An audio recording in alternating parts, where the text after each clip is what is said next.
Hello বন্ধুরা, আবারও চলে এসেছি আর একটা নতুন কালেকশন নিয়ে। অ্যালিনা কাটের উপরে গোল গলা, খুবই সুন্দর প্রিন্ট, আজরাক প্রিন্টের উপরে একদম সুন্দর ফ্রেশ কটনের উপরে অ্যালিনা কাট ভি শেপের উপরে কুর্তি। প্রিন্টটা খুবই সুন্দর প্রিন্ট রয়েছে। গলার পোর্শনটা গোল গলা রয়েছে, আর হাতারটা সমস্ত থ্রি কোয়ার্টার হাতা রয়েছে, কোনো ছোট হাতা নেই। কেউ যদি মনে করো যে আমরা ছোট হাতা করে পড়তে চাই, ছোট হাতা হিসেবে করতে পারো। আর কেউ যদি মনে করো যে আমরা থ্রি কোয়ার্টার হাতা হিসেবে পড়তে চাই, তো থ্রি কোয়ার্টার হাতা সমেত রয়েছে।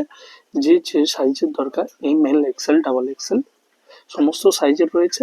আর গলার কাজটা এরকম গোল গলা হবে, আর নিচের বডি পোর্শনটা এরকম বাটন টাইপের আসবে, আর নিচটা এরকম কাটা টাইপের হবে, যেটা অ্যালিনা কাটের মেন ধরন। খুবই সুন্দর প্রিন্ট। কেউ যদি আমাদের ফেসবুক থেকে দেখে থাকো আমাদের ভিডিওগুলো, তাহলে আমাদেরকে একটা লাইক আর একটা কমেন্ট করে দিও। আর কেউ যদি